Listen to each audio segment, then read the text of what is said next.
I received this question from a nanny within our community in the last few weeks. Let's have a look at it. I have a question related to my salary. I'm supposed to receive my salary every Friday. At first, my employer paid me on Fridays. After a couple of weeks, I received it late, sometimes Saturday, sometimes Sunday. And this week, Monday morning. Could you help me, please? What's the right thing to do? Have you ever been paid late by your employer? Have you ever had this issue and weren't sure how to handle it? If that's the case, let's take a look at it. I'm going to give you some tips today on how to talk to your employer about getting paid late. If we haven't met before, I'm Michelle Kelsey, founder of the Nanny Solution by Nannies on Call. Each week, I bring you new videos to educate and inspire you to get better jobs, make more money, and be respected within the industry. Let's dive right into it today. I think the first thing we have to look at is, why are you scared to talk to the family? They're the ones not paying you for your services, and they're the ones who should be embarrassed by it, not you. But after talking to a couple of nannies, I understand that the fear is that you'll either be fired, or they won't give you a good reference, or things will be strained within the relationship after you talk to them about this. But I can tell you from experience, this isn't always the case. If you go to get a massage, or you go to the dentist, or any service that you go to, if you don't pay for that service, the next time you come back, they will not provide you with that service again. And it's similar in pay. You don't want to keep providing a service that you haven't been compensated for. So let's have a look at how you can handle it. This is a quote I really love and I think speaks perfectly to what we're talking about today. You teach people how to treat you by what you allow, what you stop, and what you reinforce, which is exactly why you need to speak up and speak up quickly when this starts happening. The first question I'd have for you is, do you have a contract? If you have a contract, pull it out, look at when you're to be paid, have it with you when you go to talk to the family. If you don't have a contract, you can still follow the same step. If you don't have a contract, also check out this video because you really should have one. So go back a few videos and we can help you get settled on that. Once you've consulted your contract and you know what you're going to say in your meeting, now is the time to sit down and talk to the family. Ask for a time to talk to them when the kids aren't around so that you can have an honest and blunt conversation. You can use the sandwich method here. It's a great method and it's great for teaching children as well. It goes a little something like this. Give a compliment, then give the feedback or the thing that you want to discuss, and then finish with a compliment. So it's a sandwich, get it? I use it a lot with my kids and taught my kids how to use it when talking to teachers and adults, and they found it worked really well. Let's look at an exchange between a nanny and a parent when asking to be paid on time. Thanks for taking the time to sit down and talk to me. I really enjoy working with your kids every week. They're just so smart and curious. We have a great time. What I wanted to talk to you today is about my payday. When I first started, we agreed in the contract that I would be paid every other Friday. And I've noticed that sometimes it's Saturday, sometimes it's Sunday, and then this last time it was Monday.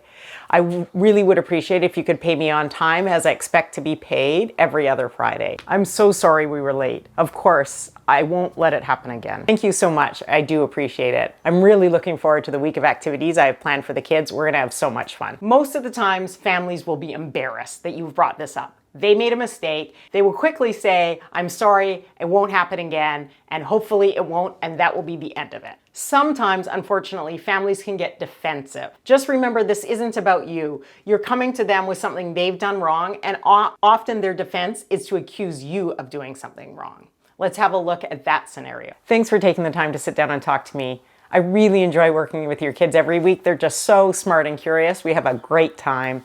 What I wanted to talk to you today is about my payday. When I first started, we agreed in the contract that I would be paid every other Friday. And I've noticed that sometimes it's Saturday, sometimes it's Sunday, and then this last time it was Monday. I really would appreciate if you could pay me on time, as I expect to be paid every other Friday. I understand we paid you late, but the reality is you were late to work twice, and there was that one day you didn't clean up after the kids, and I was really upset about that. I'm so sorry. I didn't realize that you had an issue with my performance. If you'd like to set up a time, I'd be happy to sit down and you can give me feedback about what you feel I could improve on.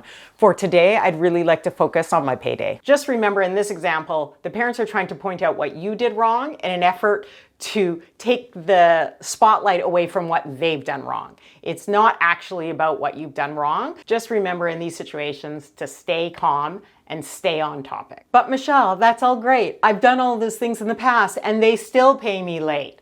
Well, I have two suggestions for you.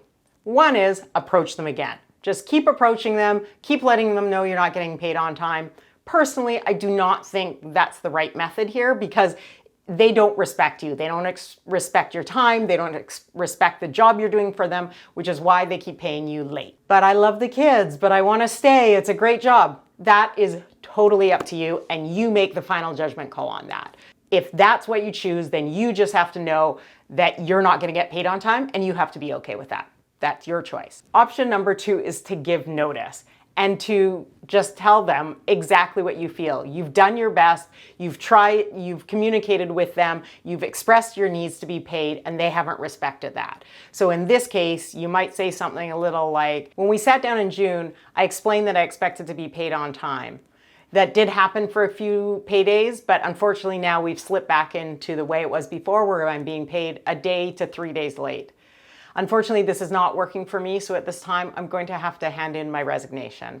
I'll be giving you 2 weeks notice, and I'm really sorry to do this because I really do enjoy the time I spend with your children and have enjoyed working for your family overall. I hope you understand. Of course, they're gonna beg you to stay if they love you or if you're putting them in a tough spot. They're gonna be angry with you, but you have to do what's right for you, and you have to protect yourself. And you deserve to be paid. You deserve to be paid on time. You deserve to be paid legally.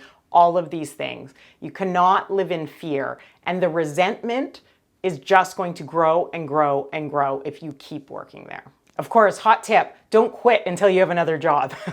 Be looking. If you're unhappy in your current job, be looking before giving notice.